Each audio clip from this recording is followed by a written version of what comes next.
வணக்கம் நண்பர்களே. சிங்கப்பூர் விமான நிலையத்தில் ஏவா வேலு அவர்கள் அதிரடி கைது.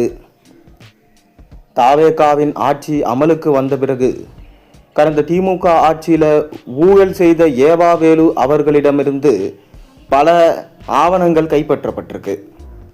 அதாவது திமுக தான் மீண்டும் வரும் என பல்வேறு ஆட்டங்களை போட்டிருந்தனர் திமுக கட்சியினர்.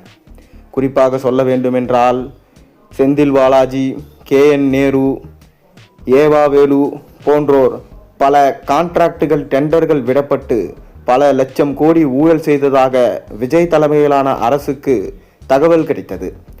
விஜய் அவர்களும் கண்டிப்பாக ஊழல் செய்தவர்களை விடமாட்டேன், அது தாவேகா ஆட்சியில் இருந்தாலும் சரி, செய்ய சொன்னவங்களையும் விடமாட்டேன் என பகிரங்கமாக சட்டசபையிலே அறிவித்திருந்தார். அதன் ஒரு பகுதியாக முதலில் செந்தில் பாலாஜியை தான் தூக்குவதாக செய்திகள் வெளியாகியிருந்தது. ஆனால் அதற்குள் திமுகவின் கஜானாவாக இருக்கக்கூடிய ஏவா வேலு குதிரை பேரத்தில் ஈடுபட்டதும் தாவேகா ஆட்சியை கலைக்க பிரச்சனை செய்ததும் தெரிய வந்ததால் விஜய் அவர்கள் லஞ்ச ஒழிப்புத்துறை அதிகாரிகள் மூலம் தொடர்ந்து ஏவா வேலு வீட்டில் சோதனை நடத்தினார். அதில் மூட்டை மூட்டையாக பணமும் ஆவணங்களும் அமெரிக்க டாலர்களும் கைப்பற்றப்பட்டது. ஏவா வேலு அவர்கள் விசாரணைக்கு எப்போ வேண்டுமானாலும் அழைக்கப்படலாம், ஊரை விட்டு வெளியே செல்லக்கூடாது என்பதையும் லஞ்ச ஒழிப்புத்துறை அதிகாரிகள் தெரிவிச்சிருந்தாங்க. தொடர்ந்து அன்று இரவே கைது நடவடிக்கை செய்யப்படுவோம், சிறையில் அடைக்கப்படுவோம் என சொல்லப்பட்டிருந்தது. அதற்கு முன்பாக ஜாமீன் பெற வேண்டும் என ஏவா வேலு முயற்சி செய்ததாகவும், ஆனால் முன்ஜாமீனை நீதிமன்றம் தள்ளுபடி செய்த காரணத்தினால் ஏவா வேலுவுக்கு ஸ்டாலின் அவர்கள் தன்னுடைய புதிய அஸ்திரத்தை காமிச்சார். அதாவது நெஞ்சுவலி வந்ததாக கூறி சிங்கப்பூர் மருத்துவமனைக்கு செல்ல விமான நிலையத்திற்கு சென்றிருக்கிறார்.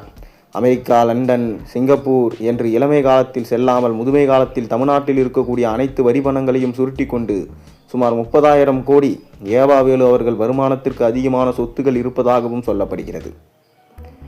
மேலும் இந்த கைது நடவடிக்கைக்கு பிறகு ஏவா வேலுவுக்கு எப்படி நெஞ்சுவலி வந்தது, அதாவது செந்தில் பாலாஜிக்கு எப்படி நெஞ்சுவலி வந்து ஹாஸ்பிட்டலில் அட்மிட் ஆகி பிறகு 15 மாதங்கள் சிறைக்கு சென்றாரோ அதே போலதான் ஏவா வேலுவுக்கும் தற்போது நெஞ்சுவலி வந்திருக்கிறது.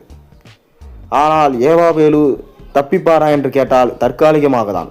கண்டிப்பாக அவர் மீண்டும் உடல்நிலை சரியாகி திரும்பி வரும்போது அவரை ஏர்போர்ட்டிலே அரெஸ்ட் செய்ய விஜய் தலைமையிலான தாவேகா அரசு காத்து கொண்டிருக்கிறது.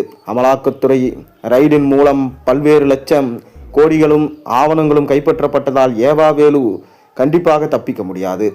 தொடர்ந்து ஏவா வேலு ஏர்போர்ட்டிலே வைத்து கைது செய்யப்படலாம் என்கின்ற செய்திகளும் தற்போது வெளியாகியிருக்கிறது. ஏவா வேலுவை தொடர்ந்து குதிரை பேரத்தில் ஈடுபட்ட செந்தில் பாலாஜியும் எந்நேரத்திலும் கைது செய்யப்படலாம். அவரது தம்பி அசோக்குமார், அவரது கேங் கிட்டத்தட்ட 180 கோடி வரை பேரம் பேசி தாவேகாவின் ஒவ்வொரு MLAக்களையும் திமுக பக்கம் இழுத்து விடலாம் என கூறியதனால் திமுக ஆட்சியை கலைக்கும் நிலைமைக்கு தற்போது தள்ளப்பட்டிருக்கிறது. பொறுத்திருந்து பார்ப்போம் திமுக ஆட்சி என்னவாகிறது என்பதை.